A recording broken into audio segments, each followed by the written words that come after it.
चलिए अब बात महिला सशक्तिकरण की। तो आज आपको ऐसी महिला से मिलवाएंगे जिन्होंने अपने लेखन से समाज में बदलाव की एक नई मिसाल को कायम किया। इनका नाम है तारावती सैनी, जो शुरू में अपने परिवार के लिखने के लिए मजाक उड़ाए जाने के बावजूद आज राजस्थान की एक प्रसिद्ध लेखिका बन चुकी है। पति चंदूलाल सैनी ने लेखन को पंख दिए। तारावती सैनी से खास बातचीत की है सहयोगी परी टिक्कीवाल ने। आज हमारे साथ है तारावती सैनी जी, जो कि एक प्रसिद्ध लेखिका हैं और वो वर्ल्ड रिकॉर्ड होल्डर भी हैं in the shortest short category इन हिंदी। अभी तक इनकी 6 पुस्तकें प्रकाशित हो चुकी हैं। लेखिका के रूप में बचपन में आपकी जो जर्नी रही है उसमें समाज और परिवार से किन चुनौतियों का आपने सामना किया और उनका क्या प्रभाव रहा आपके बचपन पे, आपके सपनों पर? जी बिल्कुल। एक तो मैं आपको मेरे लेखन की शुरुआत बताती हूँ। तो मुझे बचपन से ही शौक़ था लिखने का, मानो जैसे लेखन मेरे साथ ही जन्मा हो, क्योंकि मेरे दूर दूर तक कोई लेखक नहीं था।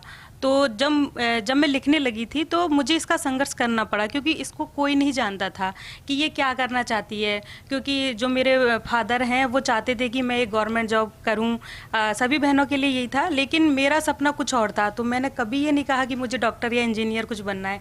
मैं हमेशा से ही कहती थी मुझे लेखिका बनना है। तो ये चीज़ किसी को समझ में नहीं आती थी। तो कई बार मेरी रचनाएँ मम्मी तो ऐसे डांटती थी कि ये क्या लिखती रहती है, पढ़ाई करो थोड़ा सा।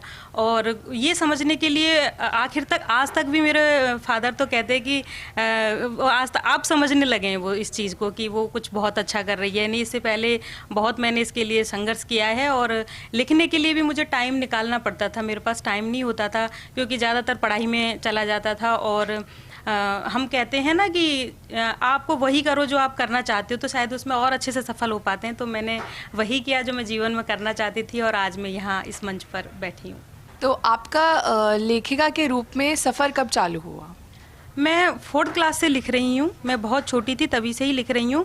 और ऐसा नहीं था कि मैं परफेक्ट लिख रही थी, मैं लाइन से लाइन जोड़ना सीख रही थी और जोड़ती थी। और मेरे घर में क्या था कि बहुत सारी पत्रिकाएं आती थी, तो वहाँ से मुझे और उन चीज़ों को हवा मिलने लगी कि मैं और अच्छा लिखने लगी। और धीरे धीरे वो ऐसा कारवा बना कि मेरी किताबें भी आईं, मैंने इतना सब कुछ किया। धीरे धीरे सब कुछ होता चला गया जो मैं चाहती थी जीवन में। हमने ये देखा कि आपकी जो किताबें प्रचारित हुई हैं वो शादी से पहले नहीं, शादी के बाद की हैं। तो इसके पीछे क्या कहानी है? जी, जो मैं शादी से पहले लिखती थी वो, क्योंकि मैंने आपको जैसा बताया कि कोई लेखन के बारे में कोई जानता ही नहीं था, क्योंकि हमारे दूर दूर तक कोई राइटर नहीं था, कुछ नहीं था, कोई बताने वाला नहीं था। और जब मेरी शादी हो गई उसके बाद मेरे हस्बैंड को पता चला कि मैं लेखिका हूँ, मैं लिखती हूँ। मैंने उससे पहले उनको नहीं बताया था। तो जब एक दिन हुआ था कि मैंने मेरी जो डायरीज़ हैं वो मेरे हस्बैंड को मिल गई थी, छुपा के जो मैंने रखी हुई थी। तो उन्होंने वहाँ मेरी जब रचनाएं पढ़ी तो उन्होंने बोला कि आप तो इतना अच्छा लिखते हो, तो इनको प्रकाशित करवाता हूँ। तो वो उन्होंने फिर उन रचनाओं को लेकर के वो एडिटर के पास गए और वहाँ से मेरी रचनाएँ दोबारा प्रकाशित होने लगीं। और फिर एक जर्नी ऐसी स्टार्ट हुई कि मेरी किताबें आईं और ये जो 6 किताबें हैं ये इस तरीके से आई हैं मेरी। इसमें मेरे हस्बैंड का बहुत ज़्यादा सपोर्ट रहा है, इस वजह से मैं यहाँ तक पहुँच पाई हूँ। हम अक्सर ये देखते हैं कि एक आदमी की सफलता के पीछे एक औरत का हाथ होता है, लेकिन यहाँ कहानी कुछ और ही है। एक औरत की सफलता के पीछे एक आदमी का हाथ है। तो इस विचारधारा पे आप क्या कहना चाहेंगी? जब मुझे बेटा होने के बाद टाइम नहीं मिलता था तो पूरे घर का सेटअप ऐसे कर दिया था कि मुझे टाइम मिलने लगा। और उनका इतना ज़्यादा वो है कि मेरी किताबें वो पढ़ते हैं, कहीं भी प्रकाशित होने से पहले मेरी रचनाएं पढ़ते हैं और बड़े ही तल्लीनता से वो मेरा साथ दे रहे हैं हर चीज़ में। आपने किताबें लिखी हैं जैसे नूरी, बज्जर, ये किताबें महिलाओं के संघर्ष के बारे में बताती हैं, उनके सशक्तिकरण के बारे में बताती हैं। तो इन कहानियों को लिखने के पीछे आपकी क्या मानसिकता है? आप समाज में क्या मैसेज देना चाहते हैं? जी बिल्कुल मैम, मैं बचपन से ही जो मेरा लेखन का जो मन था उसमें मैंने शुरू से महिलाओं की स्थिति को समाज में देखा था। और मैं चाहती थी कि ये जो स्थिति है, जो ये महिलाओं की स्थिति है, ये समाज के सामने आए।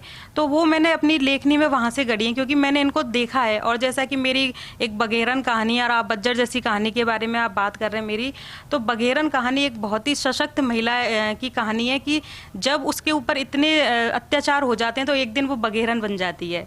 और फिर जब वो जो लोग उसको परेशान कर रहे थे उसके ससुराल वाले, तो वो एक दिन उसके हाथों से शिकार हो जाते हैं। तो एक ये मैंने सशक्त महिला सशक्तिकरण की कहानी लिखी है। दूसरा बज्जर, बज्जर में मैंने महिला सशक्तिकरण के साथ साथ एक इस चीज़ का संदेश दिया है कि जो हमारे पानी ख़त्म हो रहा है हमारे यहाँ, तो उससे क्या हो रहा है कि समाज में ऐसा है कि हम जो समाज की जो बेटियां हैं उनको कई बार जो उम्र दराज के लोग हैं उनके साथ ब्याह देते हैं क्योंकि वहाँ से पानी मिल जाएगा एक तरीके से। तो मैंने उस चीज़ को इसमें लाया है कि इस तरीके की चीज़ें होती हैं, और मैंने ज़्यादातर जो मेरी कहानियाँ हैं वो मेरी बिल्कुल मैंने देखी हैं सामने और असली बातों पर आधारित है, असली घटनाओं पर आधारित है। सारी की सारी मेरी महिलाओं से जुड़ी हुई कहानियाँ, महिलाओं से जुड़ी हुई नहीं, सारी कहानियाँ। तो आज हमारे साथ थी तारावती सैनी जी, जिन्होंने अपने लेखन के द्वारा समाज को एक बहुत अच्छा मैसेज दिया। मैं परी टिक्कीवाल, कैमरामैन इकबाल के साथ फर्स्ट इंडिया न्यूज़।